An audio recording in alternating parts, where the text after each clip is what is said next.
Nasyonal, asin iba pa. Bareta alas 7. Digdi sa GB. Garantisadong Bareta. Marahay na aga mga tugang Martes po ngunyan, petsa 27 sa bulan kan Enero 2026.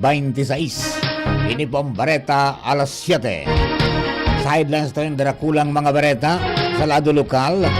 Public Safety Office kan siyudad ng Legazpi nagpatanid sa mga driver ng mga public utility vehicle at sa mga pampaserong tricycle na day magsigilin palabaw lalo na sa mga participantes kan 2026 Regional School Press Conference.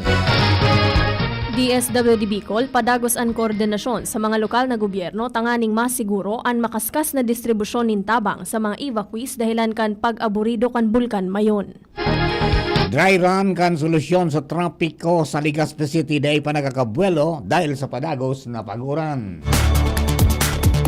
PNP Bicol nakaarestar nin 88 na individual sa laog nin sarong simanang operasyon kontra ilegal na sugal sa Kabikolan. Sa lado nasyonal, numero ka mga nagadaan sa paglubog nin Roro vessel sa Basilan, kasud mang aga uminakant na o kaya uminabot na sa 18 katawo.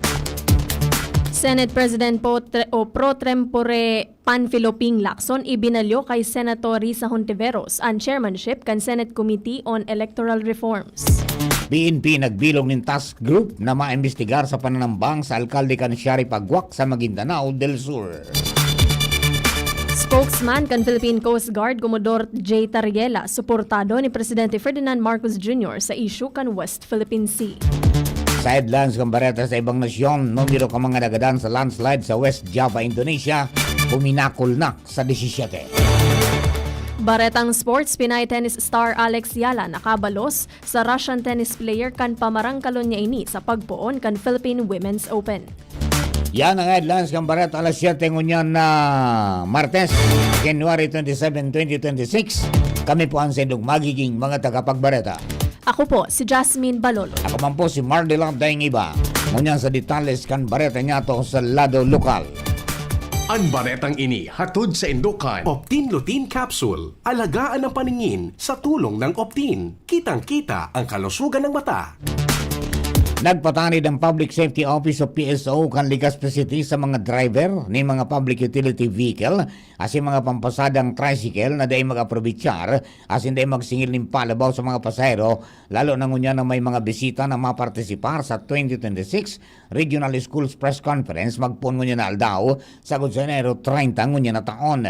Siguro kay PSO Chief Octavio Rivero piglilikayan ang negatibong komento ka mga bisita sa pagsasabing makakaapektar ini sa turismo asin sa imahin kan syudad. Katakod kay ni siniguro kan opisyal na magkapadagos ang sendang pagmonitor asin pagresibin ng mga reklamo hali sa mga commuters para sa magkakanigong aksyon. Hinagad mga kan opisyal ang suporta sa kooperasyon kan publiko sa nasabing lakdang. Ang baretang ini hatod sa Indokan Mega One. Ang Mega One ay may 21 sangkap para matulungan ka sa iba't ibang karamdaman tulad ng diabetes, high blood, stroke, arthritis, kidney failure, cancer, viruses, at iba pa. Tumawag kay Doc Joey Bitito sa 0998-975-8121 or 0917-853-8933. Padagos ang koordinasyon kan DSWD Field Office 5 sa mga lokal na gobyerno para masiguro ang marikas na distribusyon kan tabang sa mga evacuees. Sa pinakaultimong datos, uminabot sa 16.2 milyon pesos. Ang kabilugan na kantidad kan tabang na naidistribuer kan DSWD sa mga pamilyang naapektaran kan nagpapadagos na pag-alburuto kan bulkan mayon. Ang nasabing tabang, kumpwesto nin mga family food packs, hygiene kits, asin iba pang essential items na ipig-distribuer sa mga evacuees centers. Sa ngunya, nasa 1,132 na pamilya o 4,105 individual ang apektado kan sitwasyon. Katakod kay ni nakahanda ang DSWD nin 3.4 bilyon pesos na Quick Response Fund para sa mga komunidad na apektado kan manlain-lain na kalamidad. Mientras tanto, dahil pa nakakabuelo ang dry run kan traffic solution sa Legazpi City dahil ang kampadagos na pag-uuran. Sa pahayag sa Traffic Consultative Council, sinabi na Legazpi Public Utility Committee Chairman, Councilor Attorney Butz Lucila, na dakol sindang gusto na resolbiran sa gubot na bulos kan trapiko, lalo na kapag rush hour sa manlain-lain na lugar kan syudad. kasabay digdi ani Ems Barrio, sampan kan City Hall sa Washington Drive, Bitano, Gugon area, Rawis, Biga asin iba pang lugar. Pinuna na ang dry run ka nagaging aldaw alagad, partial pa sa nini asin daay panin positibong resulta dahil ang kampaguran. Sa ibong kaini, siniguro kan opisyal ng pagkapadagos ang dry run, mandang ingkaso maging epektibo, gihibuan in ordinansa para sa implementasyon. 88 individual ang naarestar kan PNP Bicol sa laog nin sarong semana matapos ang 27 operasyon laban sa ilegal na sugal poon Enero 19 sagkod 25 ngunya na taon sa rehiyon Bicol. Sigon kay PNP Bicol Regional Director Police Brigadier General Eresito Miranda, nakumpiskar man kan mga otoridad ang nasa sobra 271,000 pesos na pinagtutubang pusta sa man iba-ibang ilegal na pagsusugal. Mientras tanto, dagdag pa ni Miranda, ang trayumpukan mga operasyon ang dahilan kan proactive cybercrime monitoring kung saan pinagtututukan kan pulisya ang mga online post. May koneksyon sa illegal na sugal asin ipigpais sa iraro. Sa surveillance, ang mga sospek bago gibuhon ang pag-arestar. Pinag-asigurar man kan pulisya na ipagpapadagos kan mga otoridad ang agresibong kampanya laban sa krimen, tanganing mamantinir ang katanosan asin maprotehiran ang mga komunidad sa rehiyon Bicol. Sa iba pa niyatong baretang lokal, ipaprioridad ang pagbakal ng anti-flu vaccine sa Quick Response Fund o QRF kan Tabaco City matapos na maideklarar na nasa irarom kan state of calamity ang syudad dahil ang kanagkapadagos na aktibidad kang Bulkan Mayon. Sikon ini sa entrevista kan DCGB News kay Tabaco City Mayor Ray Bragais, tanganing maibitaran ang paglakop ka mga helang arog kan kalintura sa evacuation center sa syudad. Apela kini babakalun man kan QRF ang mga maniba-ibang pagkaon para sa mga bakwit asin mataonin allowance sa mga personahes na nagtatabang sa pag-asikaso sa mga apektadong residentes. Mientras tanto, pinagtatawang linaw man ni Barangay na dit man sa naanihiroon sa QRF kan Tabaco City dahil ang tapang hipno man sa neni sa pigdataong tabang kanahen sa kang gobyerno nasyonal asin probinsyal. Sa katakod na bareta, maski na ideklarar ng nasa irarom kan state of calamity ang syudad ng Tabaco sagud sa ngunyan dahil pang nararesibing kopya ng komunikasyon ng opisina kan alkalde may kinaraman sa lakdang alagad sa iya manining piguyunan dahil ang magkakatabang ini sa presenteng pinagkakampang na kalamidad. Kaya po na magigibumi na, mayroon na po sa tuya pong budget para po sa dagdag na ayuda sa tuya po mga iba. Kung sabi tanganin na pwede kami magtao kaya sa pagi po magtao kay kisira, bunay, asin po manok, or even na karning urig siguro. Para po dahil masin na maumay na pigya tao magasin na mga ayuda man na sabi nga ni puro sa nagadadilata. Antigong ni Tabaco City Mayor Ray Bragais. Akreditado na kan PhilHealth and Mental Health Clinic kan City Health Unit kan Tabaco City. Ini matapos ang ginibong contract signing. Kasuudma, entry kan PhilHealth asin lokal na gobyerno kan Tabaco sa pangingenot ni Mayor Ray Bragais. Sa paagi kay ni benepisyaryo na kan PhilHealth ang mga pasyenteng may problema sa mental lalo na ang mga nakaka-eksperyensya nin stress, anxiety asin iba pa. Katakod kay ni ipigkokonsiderar na bilang healthcare service provider for the specialized outpatient benefit package for general mental health ang nasabing klinik kan syudad. Sinabi ni DOH Bicol Regional Mental Health Program Manager Wendy Baluis na dahil kan deklarasyon ang mga outpatient kan Tabaco mabenepisyo sa pigtataong serbisyo kan PhilHealth sa pagsasabing sakop na kaini ang gastos sa mental health. Katakod kaini ipigpasalamat ni Mayor Bragais ang nasabing development sa pagsasabing dakulang katabangan ini sa mga residentes kan Tabaco. Mientras tanto, target ng babuksan kang gobyerno probinsya kan Albay ngunya na taon ang bagong edipisyo kang Pio Duran Memorial District Hospital sa barangay Karatagan, Pio Duran, Albay.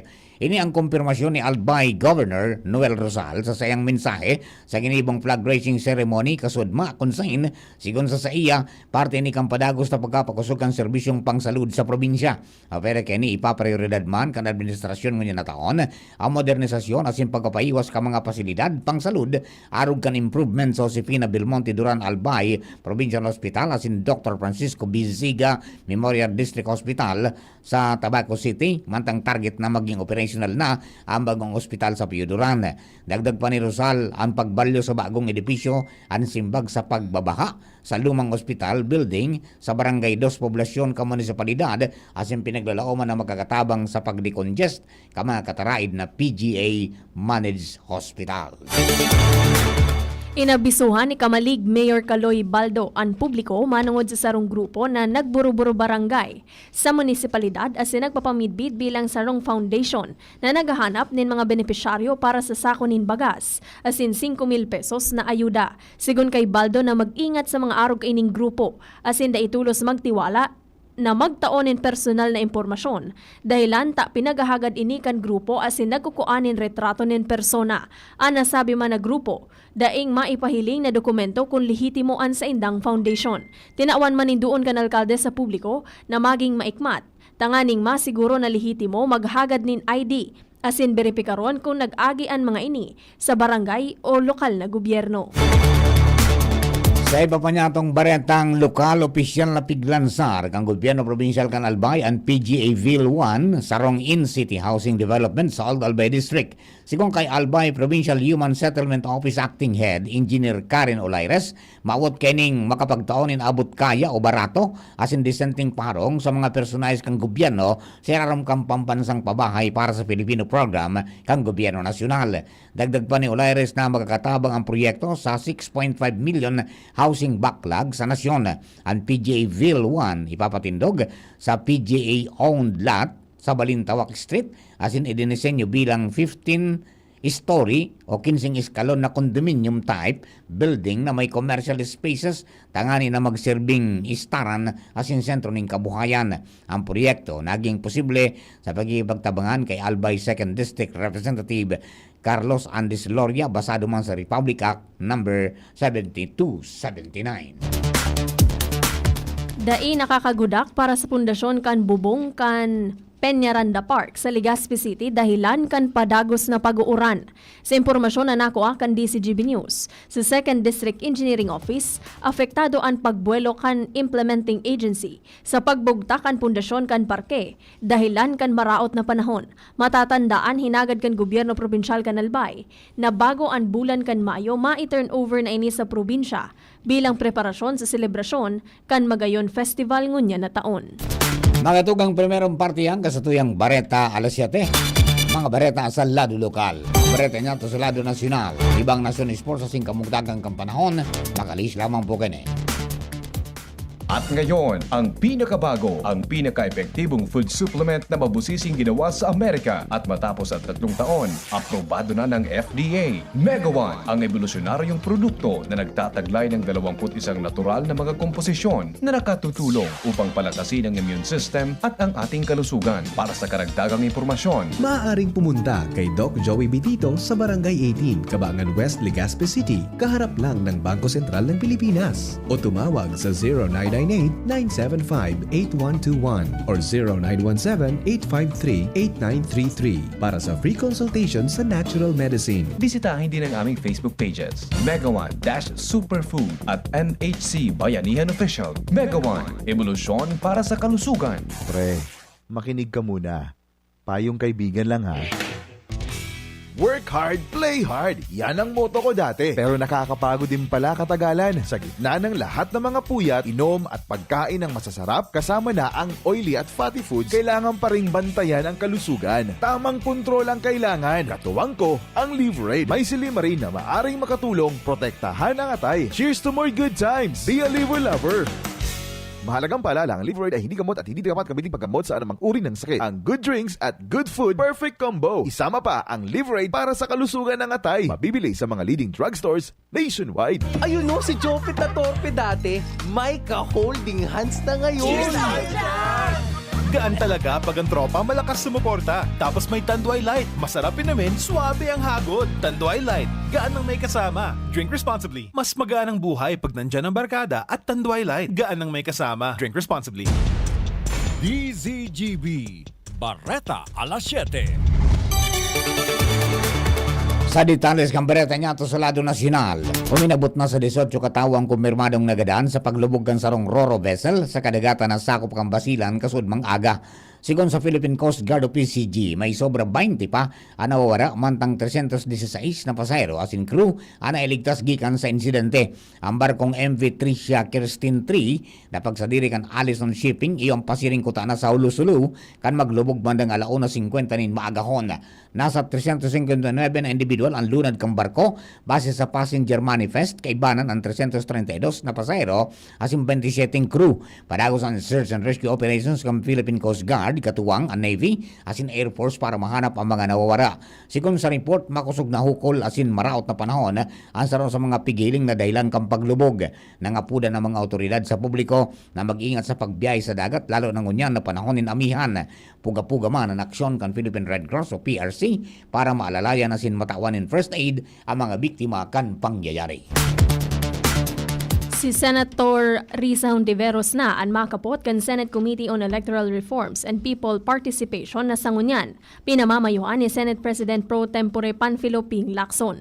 Sinabi ni Lacson na ipapalis na niya ang chairmanship kan komite kay Hontiveros para makafocus siya sa iyang trabaho bilang Senate President o Pro Tempore. O yun man si Senator Hontiveros. Napamayuhan ang komite sigon kay Lacson sa sarong entrevista kan mga Senate reporters. Si Lacson ang chairman kan Senate Blue Ribbon Committee na nag-iimbestigar sa kontrobersyal na flood control projects kan Department of Public Works and Highways o DPWH. Ang Electoral Reforms Committee ang madangog kan mga nakapinjenteng propwesto para amyendaran ang party list system sa nasyon. Siring man ang Anti-Political Dynasty Bill. Nakatalaan ang pagdangog kan duwang propwesto sa Miyerkules, Enero 28. Nakatalaan na magbilog ang liderato kan Philippine National Police o PNP ng Special Investigation Task Group na matutok sa investigasyon ng pananambang sa alkalde kan Sheriff Agwak sa Maguindanao del Sur. Sigong kay Acting PNP Chief, Police Lieutenant General Jose Nartates Jr., nakamautang kay ni na maaraman kung siya na sa likod kang pananambang. Sinabi niyang daimatonong ang Police Regional Office Bangsamoro Autonomous Region sa paghanap sa utak kan ambus. Aper sa pag-aram sa utak ang krimen, maawat man kang PNP na kurtaron ang bilog na network kay ni. Magiramduman na kan Domingong aga, inambos kan tulong armadong kalalakian ang convoy ni Sheriff Agwak Mayor Ahmad Mitra Ampatuan, ligtas ang alkalde alagad lugadan ang sa iyang duwang security detail. Matapos ang ginibong hot pursuit operation kang PNP nagadan kay ng tulong pigtutubudan na suspitsado sa insidente nin ambus. Suportado ni Presidente Ferdinand Marcos Jr. ang mga opisyal kan gobyerno na nanindugan sa diretsyo asin interes kan nasyon sa West Philippine Sea. Ini ang sinabi kan Malacanang, kasunod kan paglastar kan Chinese Embassy. Kay Commodore J. Tariela, spokesman kan Philippine Coast Guard for the West Philippine Sea, dahil sa pigsasabing smear campaign kay ni kontra sa China. Sigon kay Palace Press Officer Attorney Claire Castro, na mismong si PBBM ang nagsabi na dain niya isusuko, maski nasarong pulgada kan teritoryo kan nasyon, kaya ang pigigibukan mga ahensya para ipaglaban ang interes kan nasyon. Suportado niya ini basta susug sa ley. Sinabi ni Castro na mantinido ang diplomasya sa mga sensitibong isyu sa ibang nasyon, tanganing mamantinir ang karahayan. Kinontestar kan Chinese Embassy ang mga post sa social media ni Tariela na pigsasabing panraratak sa China, alagad sinuportaran man kanibang mga opisyal asin institusyon ang posisyon ni Tariela. Enot kay ni ipinaapod kan Foreign Ministry kan China sa Philippine Ambassador to China, Jaime Flor Cruz. May kinaaraman sa ginibo ni Tariela, alagad pinanindugan kan embahador ang mga posisyon kan gobyerno sa maritime status asin soberanya kan Pilipinas. Nahadit ang Grains Retailers Confederation of the Philippines o GRECON sa epekto kang bagulbul na pag-abot ka mga imported na bagas pasiring sa mga saudan. Sigong kay Orly Manuntag, spokesperson kang GRECON, na natraso ang tulos na pagluwas ka mga imported na bagas dahil sa grabing port congestion. Ini matapos na mapag-araman na ruminuso ang mga parabakal ng imported rice sa laog kan Intercity Industrial Rice Mill Estate sa Bukawi, Bulacan, pero nadipisilan sinda sa pagbakal mas kinapigtutugutan na kan Department of Agriculture o DA sa girare na importasyon kaini. Ipinahayag ni Manuntag na kapag dain na solusyonan ang sitwasyon, posibleng magresulta ini kan pagiro kan presyo ng bagas sa merkado. Sinabi niyang posibleng magitaas ng ₱1 sa kung 2 pesos ang dagdag na presyo sa kada kilo kan imported na bagas. Pangapudang kang grupo sa gobyerno, natawan ng prioridad kang Bureau of Customs o BOC ang pag-abot ka mga imported rice sa nasyon. Sa datos kang Grecon, uminabot na sa 450 metriko tonelada ng imported rice ang naglaog sa nasyon ngunya na bulan, pero pa sa 300,000 metric tons ng bagas para sa bulan ng Pebrero. Inapod kan Malacanang na fake news ang report na pigsasabing masa irarom sa operasyon si Presidente Ferdinand Marcos Jr. dahil sa iyang diverticulitis. Sigon kay Palace Press Officer Attorney Claire Castro na daing katotohanan ang nagluwas sa social media kan weekend. Asin ini maliwanag na fake news gikan sa mga grupo nahabo kay PBBM. Sa ngunyan, balik trabaho ang presidente sa Malacanang. Napatunay na nasa marhay na kondisyon ang presidente. Sigun pa kay Castro, back to normal ang schedule ni Presidente Marcos Jr. Asin wara man ining nadangog na igwa siyang pigmamati. Sinabi ni Castro na padagos ang pakikipaghuro ni PBBM. Sa iyang mga economic manager. Asin lauman na mapaluwas din mga retrato ang PCO sa pagtiripo na ini. Bagatugang sa satuya pong bareta sa ibang nasyon asin sa lado ng Karawati Sports. Kuya po si Nicole Ann Gloriani sa detalye. Good morning, Nicole. Good morning, Sir Mar. Welcome back. Good morning sa mga paraantabay. Uminabot na sa 17 ang numero kan mga nagadan sa landslide sa West Java, Indonesia kasuodma Enero 26. Sigun sa National Disaster Mitigation Agency, mantang 73 pa ang nawawara. Magigirumduman na ang landslide tuminama sa Pasir Lango Village sa Bandung Barat Region sa rong mabulod na lugar na nasa 100 kilometros kan Jakarta. Base sa mga autoridad, kausakan makusog na oran na nagpunpa ka na kaaging semana ang nasabing landslide. Sobra 30 na mga harong na naglubog o naglubong sa pagrasay kandaga. Kay ba sa mga nawawara ang 23 na opisyal na Navy na nasa border patrol training kan mangyaran kalamidad, sigun kay Navy Chief Muhammad Ali. Kasunod kay ni nadipisilan man ang rescue teams na makaabot sa lugar dahil sa maraot na panahon asin kakulanganin mga heavy equipment. Katakot ba kay ni na mamatayan man ang flash flood sa nagkapirang parte kan Indonesia. Kay bahana ang West Java asin Jakarta na nagresulta sa sapiritan na pag-ebakwar.